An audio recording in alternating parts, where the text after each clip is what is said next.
Assalamualaikum warahmatullahi wabarakatuh. Hai guys, inilah tentang saya. Perkenalkan terlebih dahulu, nama saya Inike Anggraini. NIM saya adalah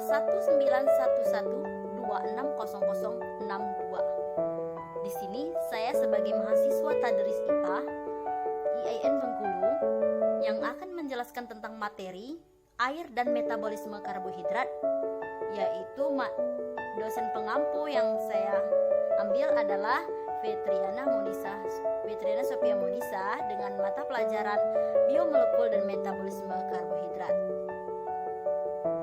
Next, lanjut. Kita langsung ke materi. Saya akan menjelaskan materi pertama, yaitu air. Air satu terdiri dari struktur air. Air zat yang terdiri dari unsur-unsur kimia hidrogen dan oksigen dan ada dalam bentuk gas cair dan padat. Air adalah salah satu cairan atau senyawa yang paling berlimpah dan penting. Air itu merupakan sebuah cairan hambar dan tidak berbau pada suhu. Dan mengapa air ini memiliki kemampuan penting untuk melarutkan banyak zat lainnya? Dan memang fleksibilitas air ini adalah pelarut sangat penting untuk organisme makhluk hidup. Ada juga rumus kimia air H2O. Nah, di sini molekul air sederhana dalam struktur H2O ini adalah sifat fisik dan sifat kimia dari senyawa air sangat rumit, dan air ini merupakan senyawa yang paling tidak khas yang ditemukan di bumi. Sebagai contoh adalah meskipun kita melihat es batu yang mengambang di segelas air, es adalah hal yang lumrah, perilaku seperti itu tidak biasa untuk jumlah air yang intensitas kimianya. Lanjut kita ke sifat istimewa air. Nah, apa saja sih sifat istimewa air ini?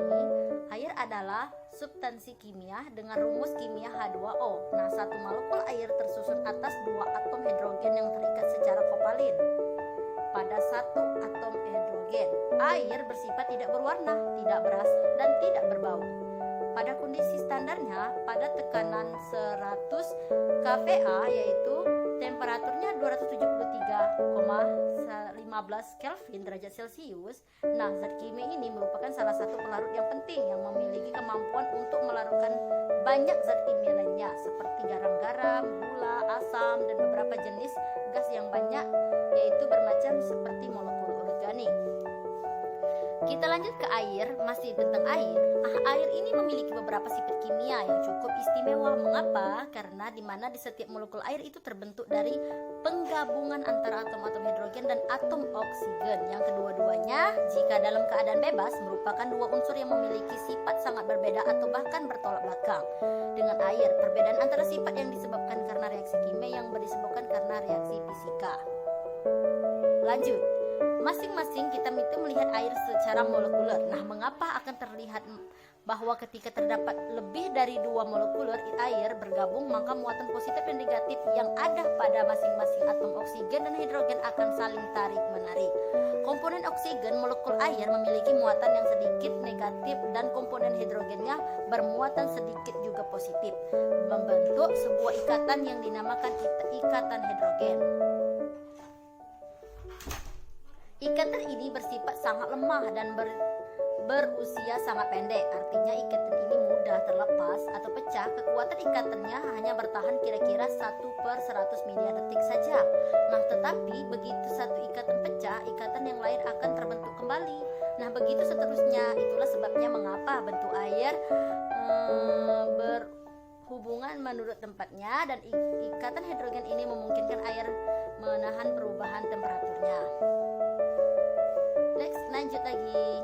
Energi yang tinggi memiliki fungsi penting dalam hidup kita. Nah, sebagai contoh adalah terdapat sejumlah besar air dalam tubuh kita ini. Bila air beradaptasi sesuai dengan perubahan suhu yang tiba-tiba terjadi di sekitar kita, maka kita akan menjadi demam atau beku secara tiba-tiba. Namun dengan adanya energi termal, ini akan memberikan kesempatan kepada kita untuk dapat melakukan penyesuaian diri terhadap kondisi lingkungan yang akan terjadi. Next, lanjut. Air juga memerlukan energi termal, yang tinggi untuk menguap. Nah, mengapa? Karena air itu menggunakan energi termal itu cukup banyak saat menguap, karena suhunya menjadi turun. Sebagai contoh, kembali ke tubuh manusia lagi. Suhu tubuh normal manusia adalah 36 derajat Celcius dan suhu tertingginya adalah 42 derajat Celcius. Nah, intervalnya 6 derajat dengan bekerja di bawah terik matahari selama berjam-jam dapat meningkatkan suhu dan badan itu setinggi itu. Ayo guys, kita ke fungsi air dan biologi. Nah, apa sih fungsi air dalam biologi? Ada yang tahu nggak sih? Fungsi air dalam biologi ini adalah air itu adalah sebagai pelarut yang penting untuk reaksi kimia. Dari makhluk hidup itu adalah sarana utama untuk transportasi zat dalam sel dan antara sel-sel dan jaringan, bertanggung jawab untuk pemeliharaan suhu yang memadai untuk fungsi organisme. Air juga merupakan zat reaksi atau produk dari bahan reaksi biokimia seperti fotosintesis, respirasi sel, ikatan peptida untuk pembentukan protein. Terima kasih. Wassalamualaikum warahmatullahi wabarakatuh. Dan kita telah menjelaskan tentang masalah air. Next kita lanjut guys. Belum selesai nih, kita materi kedua yaitu metabolisme karbohidrat. Di sini saya akan menjelaskan tentang metabolisme karbohidrat itu seperti metabolisme total dan glukosa merupakan karbohidrat penting. Apa sih metabolisme total itu? Metabolisme total ini biasanya terdiri atas tahapan-tahapan yang melibatkan enzim yang dikenai pula sebagai jalur metabolisme. Nah, metabolisme total ini merupakan semua proses biokimia dalam organisme. Ada juga glukosa merupakan karbohidrat terpenting. Mengapa glukosa merupakan karbohidrat terpenting? Karena dalam bentuk glukosa ini, karbohidrat makanan diserap ke dalam aliran darah atau ke dalam bentuk glukosa karbohidrat dikonversi di dalam hati, serta glukosa semuanya bentuk karbohidrat lain dalam tubuh dapat kita bentuk. Ada juga proses metabolisme karbohidrat. Dalam proses ini terdapat proses metabolisme. Glukosa yang diserap dari pencernaan makanan di bawah darah menuju ke seluruh tubuh.